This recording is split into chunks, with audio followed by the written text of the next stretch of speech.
Okay, I'm recording, I believe. Okay. I need to move that out of the way. Right. I'm recording from the camera view this time. I'm going to turn on the 360. There we go. It's booting up. Sometimes it automatically loads the app and sometimes it doesn't, but it did this time, so that's good. And you can see now I'm looking at I'm in the app now. I'm going to go to camera because I want the footage is on the camera. No photos. Go to camera footage. See what I've got to play with. A little bit slow.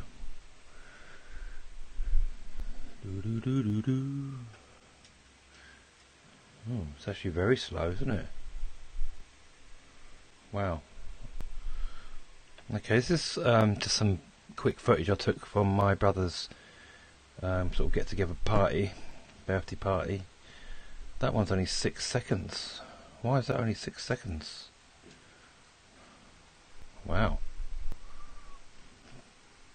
I think that's some sort of dead footage there.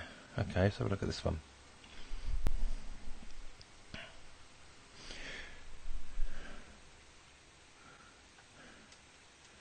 Okay, I think it's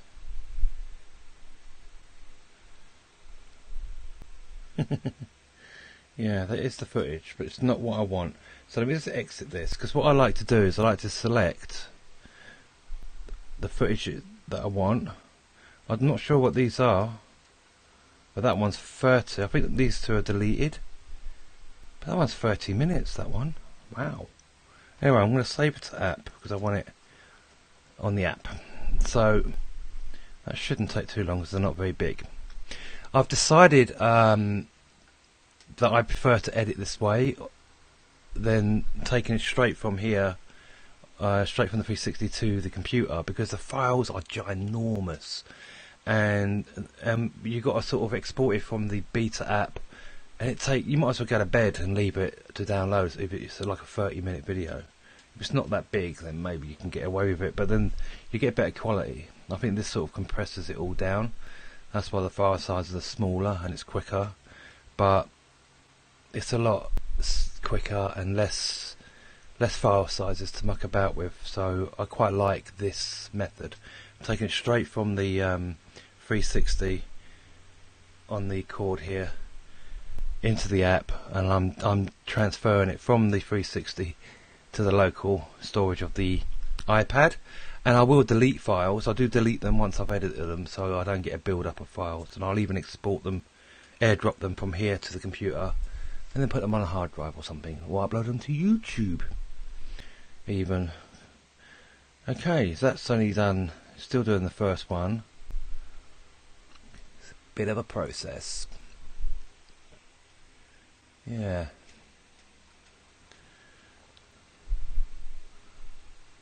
Bit of a process.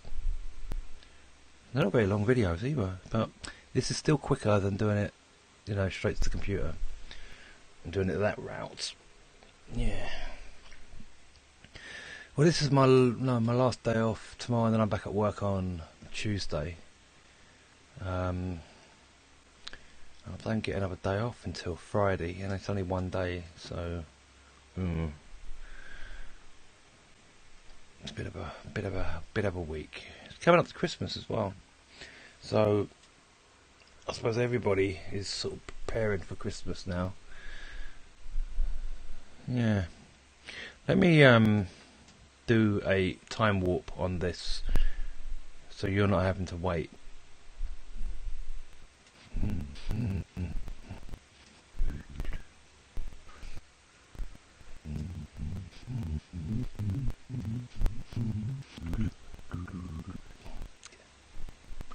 Okay, that was a bit of a wait for me, but instantaneous for you, I think. Okay, so done that. I would normally delete them now, but not straight away. I will do them later just to make sure. Come back to my local now. Here's my local file. I would like to see timestamps really here. because I always forget what order I, you know, whatever. So let's go into this one.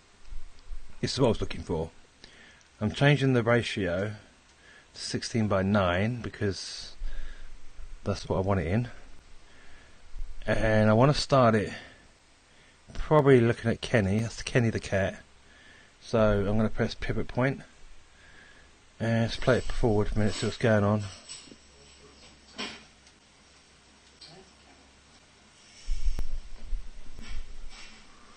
Okay.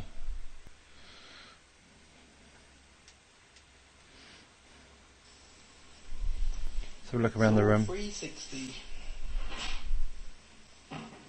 This is Kenny. Oops. So probably a slow pan to me. I haven't got my hat on. So what have I done here? Kenny.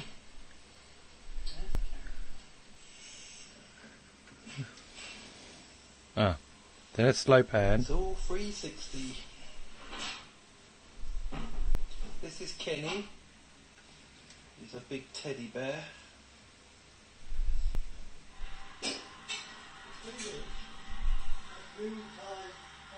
The thing is, Kenny apparently is not allowed on the furniture, and I didn't know. And I called Kenny up on the furniture, but shh.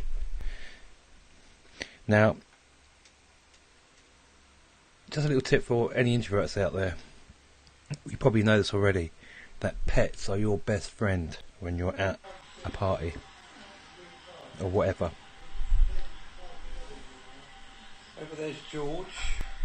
Alright, I've sort of pointed out to someone, so boom, George is over there. There you go. Just came back from Disneyland, Disney World. No one's here yet at the party, by the way. And Sea World. And where else? Basically, he went everywhere. I'm going to put a marker in there because I might do a slow pan. No one's come in the room, so it's a bit boring. There's Jackie. That's a really slow pan. Island of Adventure, all over America. I think all in the same area though, isn't it?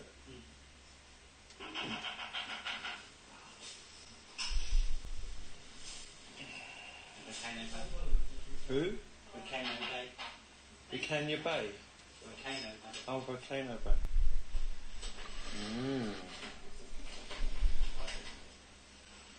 3 weeks. There is a more exciting video than this. Oh, what about it? Oh, Jackie now spots Kenny. So let me take it back just a bit.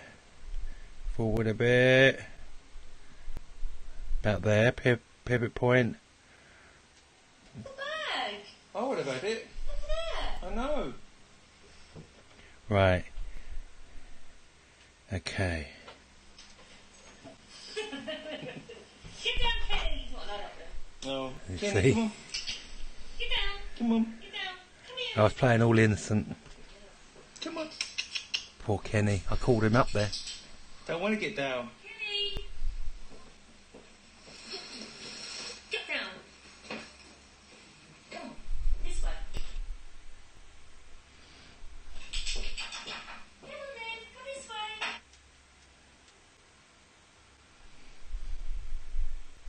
Kenny. Is he coming? No. Come in George's room.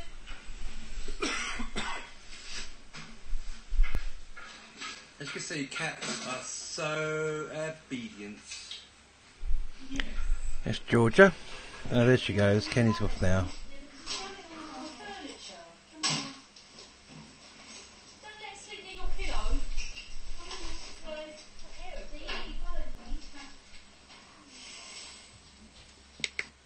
And that's it. So normally I do a rerun just to double check. I might forward it a bit. Slow pan. It's all 360. But what I can do now is just go in here, pressing that button there, go into adjust saturation, boost that colour a little bit, and I'll tell you what else is wrong is the colour temperature. It looks a bit yellow, so I'm going to try and see what I can do about that. There you go. Take it down a bit. Okay, let's accept that. This is Kenny. He's a big teddy bear. So you can do quick edits in the software. This is just a short video, so it's a lot easier. Over there's George. Just came back from Disneyland, Disney World, and Sea World, and where else? Busch Gardens, Universal, Adventure, all over America. Slow pan. So, Volcano Bay. you can see how the colours are more boosted now, and the temperature was. I just take the temperature down because of the lighting. I find indoor lighting used to do that with photography as well. I would have had it. I know. Get down, Kenny. He's not allowed up there. No, Kenny, come on, Get down. come on. Get down. Come here. Let's go, George. Yeah, so boosted the colour, and I find that when you're indoors, the temperature sort of goes yellowy most of the time. So taking that temperature down helps. You know, whites become white and stuff like that. So that's a quick edit. So I can now do the export, and I normally just export it straight to album. And I normally stop the preview, and I'm in fixed frame, and I just press the tick button. It'd be nice if when you press that tick button, something came up on the screen straight away. The longer your video, the more delayed that screen is, and sometimes you keep pressing the button because you don't think it's worked. So that's a little bit annoying. But that's all I do really on most of these on my workflow. I mean, because this is on local now, I don't need to have this plugged in. I could just take that off. In fact, I will just take that off because I downloaded the footage to local, which means I'm now able to charge the pad if I need to, but it's 100%. This is a 256k storage on this iPad, so it's not the biggest, but it's mid-range. I know you can get a terabyte now, which is really good, but it's really expensive. But this is 256, so I've got to keep an eye on the storage.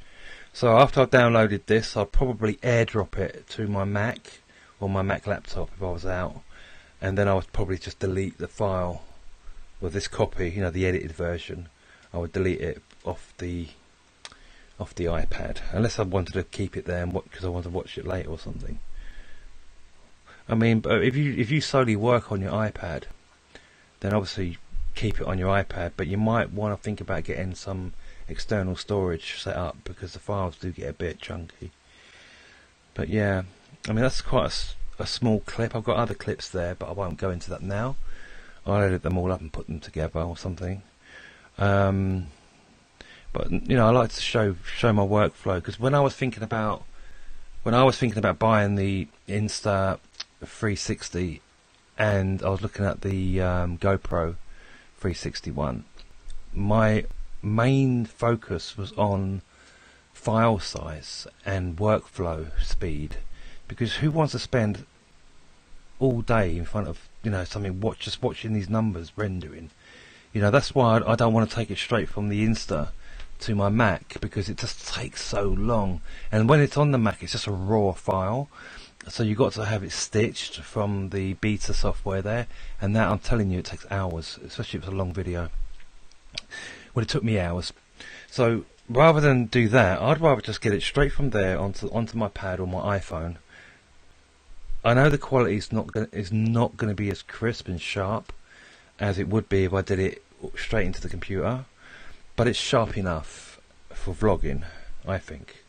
unless you're doing something for a client or something like that, then yeah, you'd have to take it straight to the computer and do it that way and get 4K, 5K footage and stuff like that. That's done now.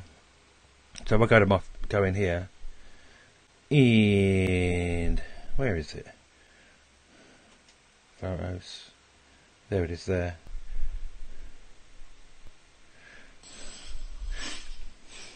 Yeah, so I find the workflow a lot better doing it this way. And I've even got software on the iPad if I want to do editing as well, if I didn't want to take it to my laptop or computer. So the colour's quite good there. And don't forget, if you've got an iPad Pro, you're looking at a Retina display anyway, aren't you?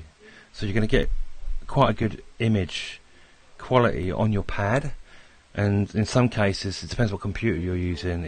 You might get a more real look and view from your pad rather than from the computer, depending on what your graphics card's like. Those are the sort of things I was picking up when I was doing photography. So that's actually not a bad little footage, although it moves around a lot, but as you can see, there's no one there. Yeah, so that's basically my workflow. But as I said, I was looking at rendering times, disk and file sizes when I was shopping around. So I feel it's something, I mean, to consider as part of your workflow about file size. And I think Insta have got it pretty sussed because it's so quick to take it straight from the camera to your pad. I must say I don't know too much about the GoPro 360 one because I haven't got one, and I know it takes 2 SIM cards. And whenever I asked anyone about the file size, they always said it was ginormous. And I know from the days when I was doing video the old-fashioned way years ago, file sizes are a pain in the arse. But doing it this way, it suits me. I'm quite happy with the workflow. It's a lot quicker doing it straight through the pad. I know it compresses it and stuff, but the file sizes are manageable. And I've got the top of the range Mac computer, and editing on it is nothing. It handles it really well, but it doesn't matter. It's the file sizes that really annoy me, and the file rendering times and stuff. Although Final Cut Pro is quite quick, it's just from this device downloading it onto the computer, and then taking it from the beta software, the app on the computer. Just seems to take so long to stitch it. I don't know what it's doing, stitching it or whatever, but it just takes hours. You might as well go to bed and wake up in the morning. And who wants to do that? You just want to get it straight on your pad, edit it, and boom, done. That's my view. Anyway, let me know in the comments what your workflow would be. How would you do your workflow? Because that would help other people as well. Because I think a lot of people see reviews on footage quality and stuff like that, but at the end of the day, it's your time. How big are the files? Do you need a cabinet size hard drive? And stuff like that. These are questions I think people want to know. So if you're already using Insta360 and you've got a sort of workflow going, it'd be really interesting and helpful if you put your input in and let everyone know what sort of file sizes are you dealing with. I mean, these ones are about 5 gigabyte. I know they go up to like 27 gigabytes and stuff like that. But what's the average? What's your workflow like? What's the file sizes? Do you do your editing on the iPad like me, or do you do a bit of both like me? Because I do some on the computer, but I'm really going off the computer way because, like I said, it takes too long. But I'm quite happy to take the file from here to the computer and touch it up. That's fine because it's really quick. So yeah, let us know in the comments how you do it, what your workflow's like, file sizes, time as well. How long does it take on average? I think these are questions that everyone wants to know because I don't think many people talk about it. But for me it was really important when I was shopping around. That was my main questions. How long? How big are the files? How easy are they to work with? What's the editing workflow like? Is it easy? Is it hard? Do I need expensive computer? Do I need fast computer? You know what I mean? But so far, you could just get away with doing this all on your phone. Brilliant. If you don't have a computer, do it on your phone. Honestly, my iPhone could handle this. You know? I just like doing it on here 'cause it's a bit bigger. But yeah, otherwise I would do it on my phone. No problem. And as you see, it's literally just moving it. Oh, pivot point. Oh, I'll do an effect in there or something, you know? It's really simple. Anyway, let me know how you get on. Hope you enjoyed the video. Remember to subscribe down below. And leave those comments, like I said. That'd be really, really cool and helpful for other people. Yeah. Anyway, be good out there. And I need a slogan. I've been watching these vloggers. They got their own slogan, like a good thing comes out of every day or something. And the other one is you are worth it. That's a really good one. So I think our one will be change your world from within, and the universe will change with you. That might be our slogan. Let me know. Anyway, be good out there, and talk again soon. And I've got to find the stop recording button somewhere. Where are you?